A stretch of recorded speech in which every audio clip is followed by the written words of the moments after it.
Kujundava hindamise peamine eesmärk on toetada õpilast õppimises. Et õpilane saaks aru, mida ta õpib ja miks ta õpib. Et ta ei õpiks vaid hinnete pärast ning et ta oskaks enda teadmisi ja oskusi analüüsida. Kujundava hindamise peamine põhimõte ongi see, et me õpetame või siis suuname õpilasi ise ennast analüüsima. Samamoodi seal juures õpetame ka seda, et õpiks analüüsima kaasõpilasi. Oluline on ka see, et selle kõige juures õpilane oskaks ise endale püstitada eesmärke, kuhu ta tahab jõuda. Selle jaoks oleme me aastate jooksul enda koolis välja töötanud kujundava hindamise põhimõtted. Kuna riiklik õppekava nõuab, et igas koolis järgitaks teatud kujundava hindamise põhimõtteid, siis Tallinna Reaalkoolis alustati sellega juba aastal 2011. Tänaseks oleme jõudnud kujundava hindamise rakendamisega kõikidesse põhikooli kooliastmetesse. Oleme enda jaoks välja arendanud hindamissüsteemi, mis siis põhineb 3 sammul. Õpilane saab hinnata oma õpitulemusi sammudega, kas siis pean veel harjutama või on oskus omandamata. Kõik, mida õpilane õpib, on talle teadvustatud või siis teada antud õpitulemuste näol. Kui näiteks õpilane teeb kirjalikku tööd, siis eelnevalt antakse talle teada, milliste osaoskuste peale see töö on. Kui õpilane saab töö kätte, teeb töö ära, siis saabki ta teha koheselt eneseanalüüsi, milliseid osaoskusi ta juba oskab või mida võib-olla peaks harjutama või mis on veel ka omandamata. Kui õpetaja hindab töö ära, siis on ka õpetajal võimalus samamoodi seda 3 skaalas siis ära hinnata. Kui õpilane saab oma töö tagasi, siis saab ta väga hea tagasiside, et tõesti näiteks selle tööga sain ma selgeks, kuidas järguühikutega korrutada. Sellise võimalusega saabki õpilane teada, kas see, kuidas ta iseennast on hinnanud, kas see on adekvaatne või on ta ennast veidi ülehinnanud või siis ka alahinnanud. Kuna kujundav hindamine põhineb väga tugevalt just õpitulemuste analüüsil ja arusaamisel, siis see on väga heaks meetodiks, kus õpilane saab aru, mida ta selle tööga siis saavutas. Kui me mõtleme seda, et vanasti oli 5 palli süsteem,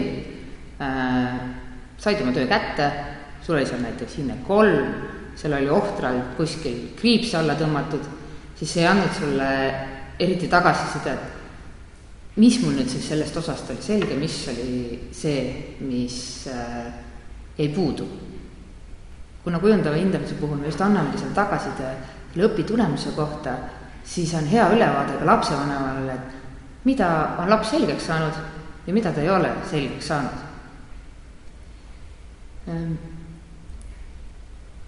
Kujundava hindamise ja just sellel analüüsil, et mida ma õpin või kuidas ma õpin või miks ma seda õpin, on ju samasuguselt hea seos ka matemaatikaga. Kui sa ikka ei saa aru, mida sa õpid ja miks sa seda õpid, kus sa seda elus vaja on, siis ongi väga raske edasi liikuda. Oma töötoas ma natukene puudutangi seda, kuidas reaalkoolis on kujundav hindamine välja kujunenud, milliseid meetodeid me siin kasutame, mismoodi me oleme selle üles ehitanud. Samamoodi räägin ka seda, milliseid võimalusi on õpilasel teha enesehinnangut nii kirjalikult kui ka suuliseks.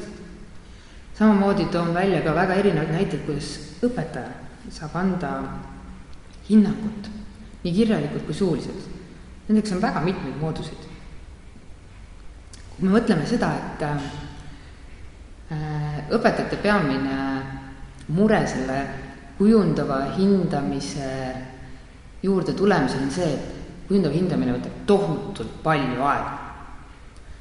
Kindlasti võtab ta rohkem aega kui lihtsalt 5-pallisüsteemis hinnete panemine. Aga et ta ei võtaks nii palju aega, siis selle jaoks on ka omad meetodid ja moodused olemas. Kui mina 3 aastat tagasi kujundava hindamisega alustasin, siis see oli ka minu jaoks väga aeganõudev. Aga aastate jooksul oleme endale välja töötanud süsteemi, mis aitab mul kordades kiiremini teha seda nüüd, kui ma tegin seda paar aastat tagasi. Selle jaoks olen mina võtnud näiteks kasutusele Exceli, kuhu mul on väga lihtne sisestada kõik õpitulemused, mis töödega on seotud, kiiresti kanda õpilaste tulemused sinna ja Exceli abiga on väga hea kokku saada siis sõnaline hinnang, mis õpilasel saab panna e-kooli. Ka selle süsteemi ülesehitamisest ja ka näiteid on neid, mida ma oma töötuses plaanin veidike näidata. Nende aastate jooksul, mida meie oleme oma koolis kujundavat hindamist teinud, näeme, et need õpilased, kes on selle kujundava hindamisega üles kasvanud, nad oskavad paremini ennast analüüsida, nad oskavad paremini analüüsida kaasõpilasi, nad hindavad juba päris adekvaatselt oma teadmisi, et õpilasel või ka ütleme, igal inimesel ongi oskus aru saada, kas see, mida ma teen, on õige ja kuidas ma seda teen, mis on see valdkond, milles ma peaksin ennast parandama. Ja kujundava hindamise peamine eesmärk ongi see, et õpilane saab sõnalise hinnangu, et ta ei saa numbrilist hinnangut, ehk teda lahterdada kas nii-öelda 5-liste hulka või 3-liste hulka. Sest just see sõnaline hinnang, sellel on see nii-öelda tagasi jõud, mis näitab, mida sa oled õppinud.